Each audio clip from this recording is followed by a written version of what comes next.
You just can't make this up anymore. You just can't make it up anymore. Look, I've become more jaded over time. I've somewhat always been jaded, and I like to always share my transparent theses on the channel. I feel like every day I try to be as transparent as possible. But I'll tell you this, it drives me nuts when people or end up being wrong, just end up quitting. They disappear into oblivion. And it literally just happened to the Federal Reserve. Mr. Bullard, yes, he's a non-voting member this year. Big deal. He's still an influential voice at the Federal Reserve. Guess what? Turns out 2 days after, well, actually, with 2 days in a row of inflation reports that basically scream inflation is transitory, which I know that's offensive to some people. Like, let me quickly get the spiel out of the way. Yes, prices have gone up a lot. Guess what? The Federal Reserve doesn't care about lowering prices for you. Let's wake up to reality here, okay? Yes, prices are more expensive for airfare, insurance, food, and everything. Learn the game so you can learn how to play it and actually make money and build wealth rather than complaining about the players in the game, okay? Hate the game, not the players. Point being, Fed doesn't care to lower prices. We got to get over that. The Fed cares about stable prices. So prices can be very unstable for a short period of time. They skyrocket, and as long as they stabilize, the Fed's happy. And guess what? They'll go right back to printing money. That's how the game is played. And that's really excellent for risk assets. It is phenomenal for risk assets. Why do you think nickel is up 60%? It's because everything floats up in a risk-on mode. All the shorts get squeezed. And even though the Nike swoosh mentality suggests that we should see a slow squeeze, some squeezes happen a lot faster. And nickel's probably one of those today. So, what just happened? Well, Mr. Bullard was literally the guy arguing for 7% interest rates less than 6 months ago. He's been one of the most hawkish members of the Fed, calling for a 100 basis point hike. He's been calling for the highest rate hikes. He's denied the possibility that inflation could be transitory. And what happens after two low reports? Yesterday's CPI suggesting, damn, maybe Jerome Powell is going to stick a transitory inflation, Goldilocks soft landing. And don't get me wrong, things could still change. Inflation could reanimate, right? We know that. But what happens after 2 days in a row of reports that suggest, oh man, inflation's potentially transitory? Of course, it took longer than expected, but still, what happens after 2 days? He quits. He literally just quit.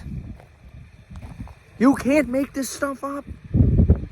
This is the reality of our world today, and it's sad.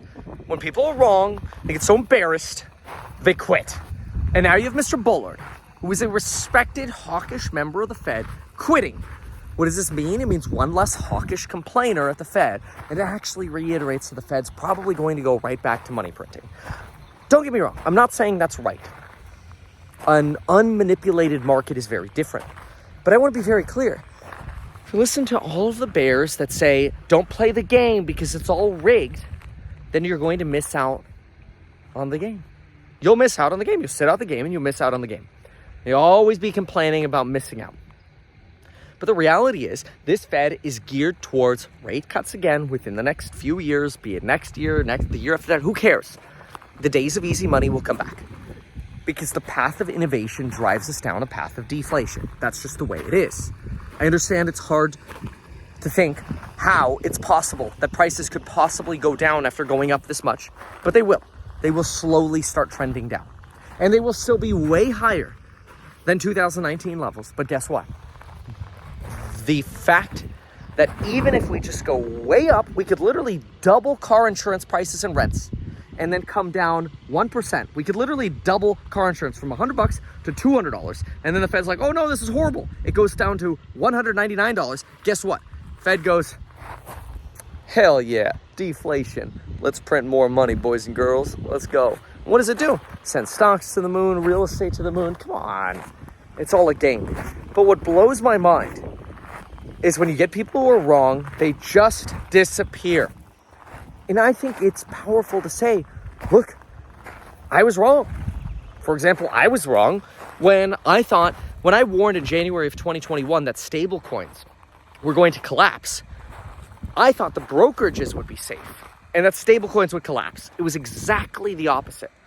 Of course I've made mistakes before. Everybody makes mistakes. And 2022, as we all know, was a very challenging year for everybody because it was, you know, the thesis of, okay, yeah, it makes sense to sell in January, but when do you get back in? If you get in too early, you're going to ride the wave down more. You get in too late and you end up sitting super high in cash in June or July 2023, where we are now, and oopsie daisy, oh, I'm under allocated to stocks.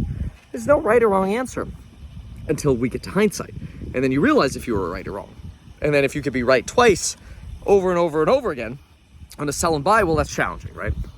Anyway, but what drives me nuts is that people just disappear. And now all of a sudden, where's Bullard going? To academia. Because yes, that's where we need people who were wrong and then end up quitting. Going to teach people in college. In my opinion, this is disgusting. It's absolutely disgusting to bail out after being wrong. That's all I have to say. At least if you're wrong, own up to it and try harder next time. It's that simple. That's my take. Maybe I'm different. Maybe I'm too jaded. Maybe I'm just pissed off today. Maybe I just need a glass of wine. I don't know. But that's just my thought. Now, if you want to shadow me and you can see the raw Kevin behind the scenes, there's so much to see, so many large surprises to see. Make sure to check out the links down below. Check out the courses on Building Your Wealth coupon expiring next Fed Day, which is in 1 week and 6 days. And we'll see you in the next one. I'm out of here. Bye.